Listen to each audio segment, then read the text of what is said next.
are we tonight? You see, I tried. I tried. Told people don't know how to dance. So we just try. So I tried.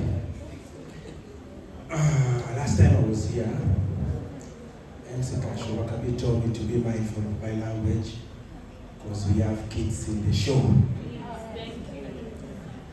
Is that true? Nah, I don't trust that. Kids nowadays are so spoiled. At 9 p.m. those days for us, we were guarding our blankets at Baghdad. For those who know, they know.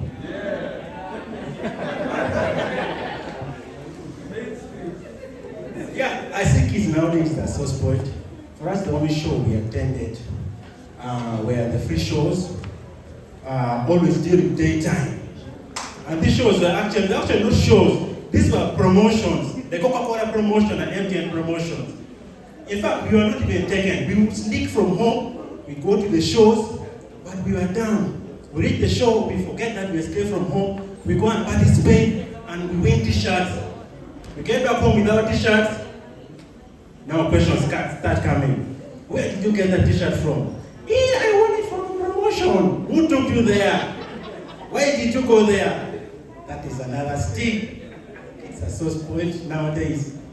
They won't even understand what we went through growing up. Our parents were never proud of us. I see parents nowadays are proud of their kids, bringing them out here. These guys were never proud of us. In fact, they never showed up with us. Either you're at school or you're home. And if you're ugly like us, Emmanuel, you're already back from school. First go and fetch water. They don't want you around home. They want to be sending you far away from home so that some surprise visitors might come at home. So they don't want your faces to be around. Emmanuel, first go to Minochiara and get this stuff. Hey, go and play with the neighbor's kid. Come back at 7, when it's already time for supper, you bathe and eat and just sleep, okay? You're ugly. Your parents don't want to be around. And this is how you know you're the ugliest kid at home. If your parents have been sending you to go and collect their debts, you are the ugliest child. Because the ugliest children are the ones who have always been sent to collect debts. Because they send you, first go to Minochera. Last time she borrowed 5,000 from me. First go and ask if that money is now available and she gives you back. You go there to Minochera. Minochera doesn't want to see ugly children around her children. She just pull out that money. Give you that money. You go away. Just know you're ugly. The only time these guys they showed us some love, like kind of showing off with us, was maybe when they were taking us to hospital. And by hospital, I don't mean that they're taking us to hospital. That is when that rich relative is about to kick the bucket. So the relative is kind of, I want to see such and such a person. Can you please bring the family and see them? That's when they take you, we put on our Christmas dresses. You go and see the relatives. And maybe after 2-3 days, the relative passes away. That's the end of the story. So you guys thought maybe they're taking us to the hospital because you are sick, No! If you're sick, they give you 300 shillings. 100 shillings, go and buy a 32-page exercise book. You go to Good Regional Referral Hospital. Or 200 shillings, that is you buy something along the way. And if doctors fail to get something reasonable enough to conclude your sickness, my brother, a good Samaritan will bring you back home. And if you get on well, you're good for the next dose of the local herb. Abaj. You guys know Abaj? You guys know Abaj? Does it have a dose? Abaj doesn't have a dose. That thing, just give you, take this one, morning, afternoon, and evening. 3 liters in the morning, 5 liters in the afternoon, and in the evening they will fear that you may urinate. You may urinate on the bed. So in the evening they'll give you 1 jug. They take your Abaj. These guys, they just don't care. I see kids nowadays, they're just showing off. I think they even know that they're blind kids. You see them now using those special utensils for visitors. I know all of you, even if you might look at me and I can't relate to this, But there were those types of plates and cups and bowls and jugs that you were never supposed to touch in any occasion, whether washing it or coming near the cupboard or maybe dusting the plate. You were not supposed to do that because those were the special plates for visitors. And I think it's nowadays they're using it for eating their lunch. They were, mommy, sorry, I broke this plate. Oh, darling, don't worry. Dad will give you money. Buy another one.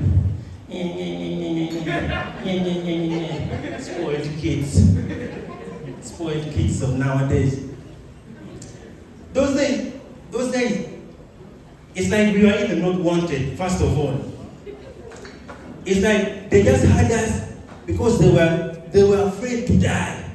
You know the health system of those days. You cannot do something sneaky with the kid. So you just have the child because you're afraid to die.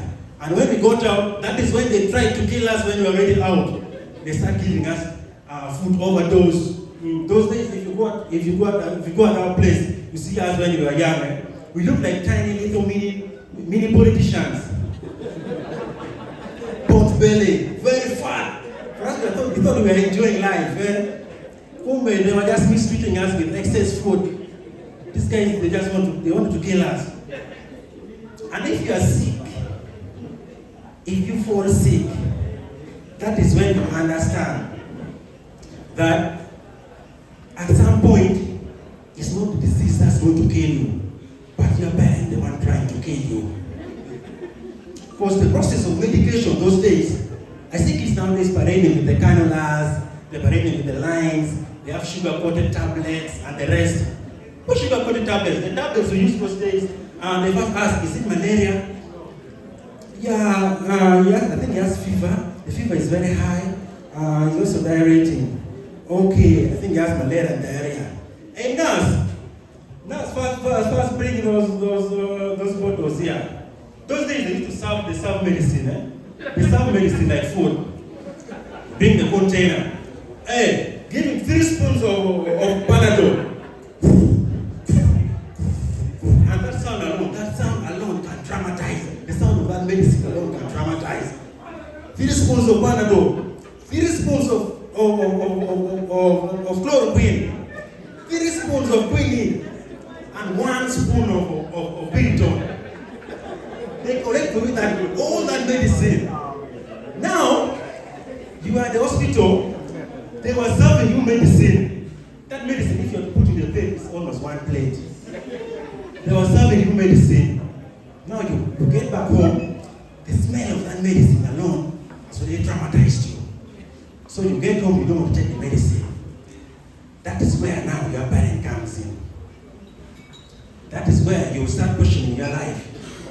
Where you start questioning if it's the parent that's trying to kill me or it's the disease. Because the process of medication alone, they will call 3 neighbors, 2 elder brothers, and your father will be around. Your mother, her only duty is just to be giving you medicine. Open your mouth, open. What? Martine. They just choke you with the medicine. They shove everything down your throat. What's up with your forehead? Get all right down now, really.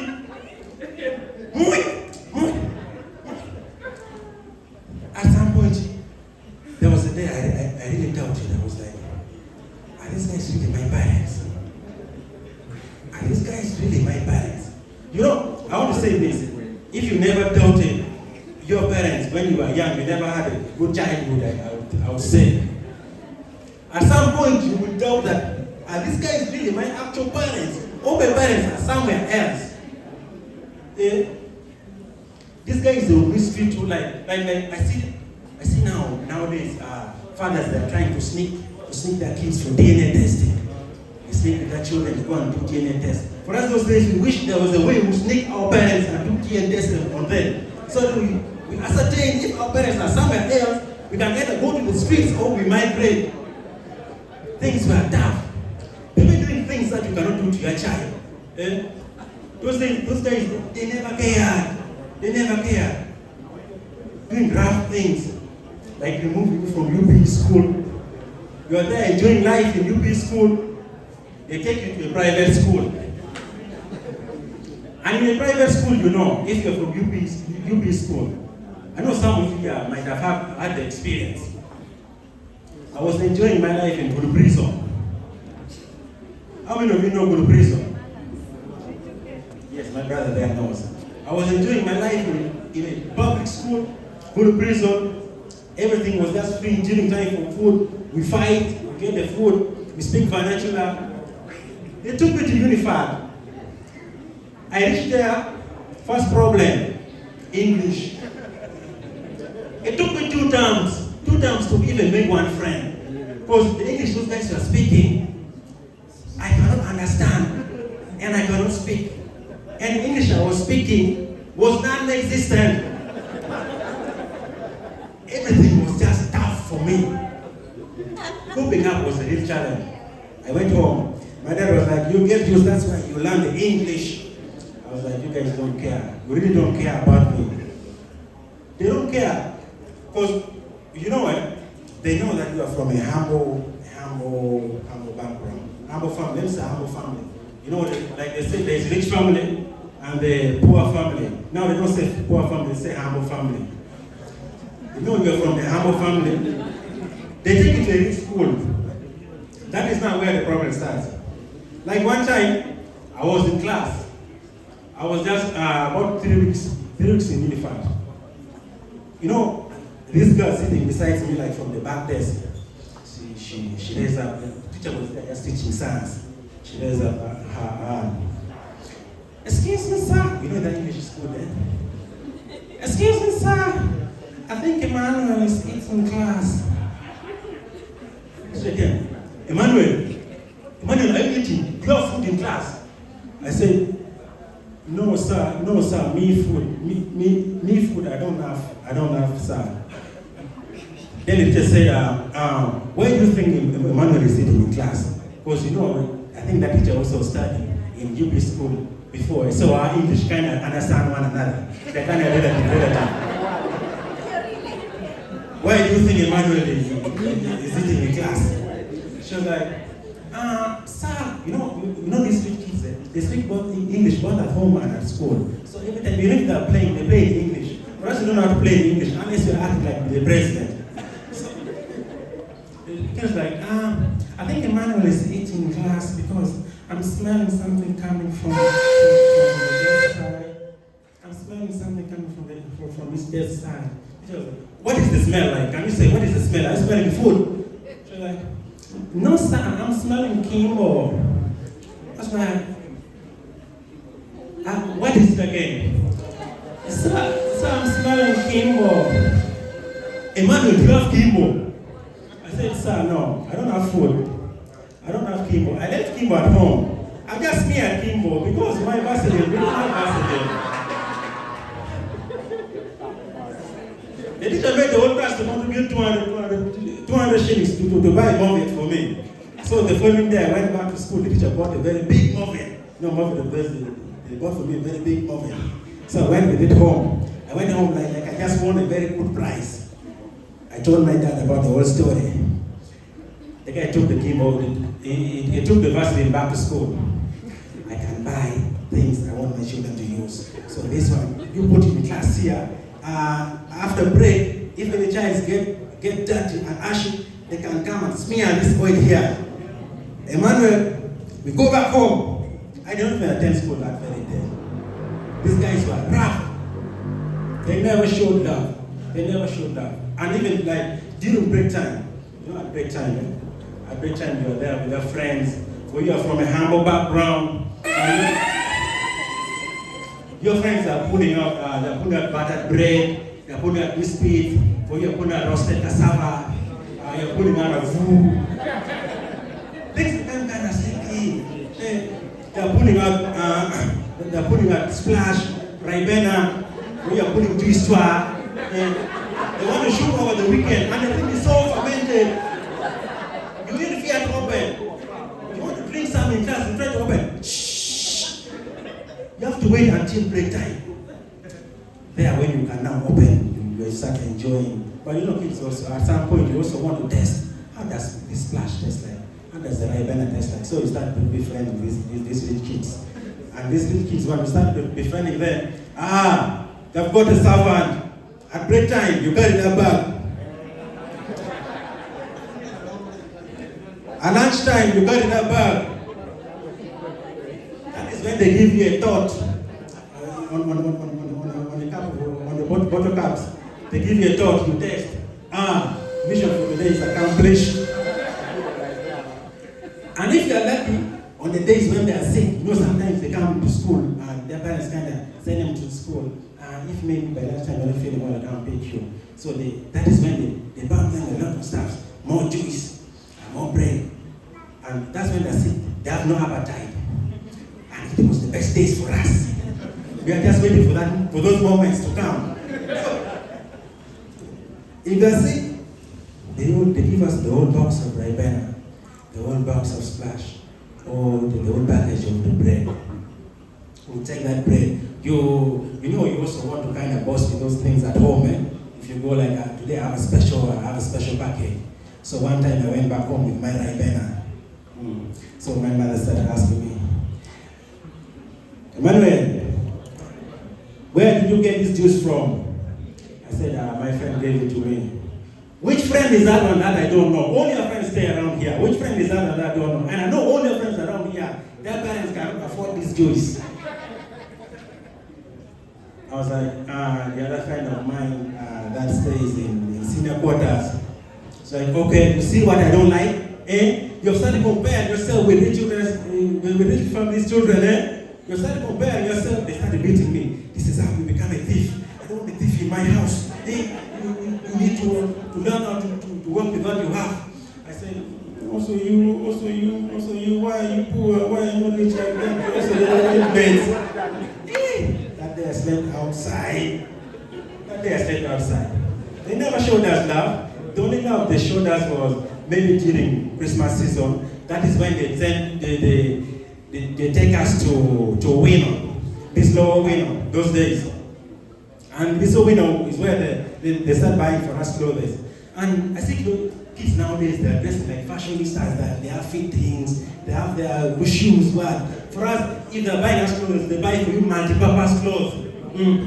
If they get for you a t-shirt, that t-shirt you can use it like a kanzu, you can use it as a bed sheet, you can sometimes even use it as a curtain, no problem with that. That is why today I tried to honor them. This one they bought for me when I was 12. You see, I'm still rolling with it. Still rolling with it.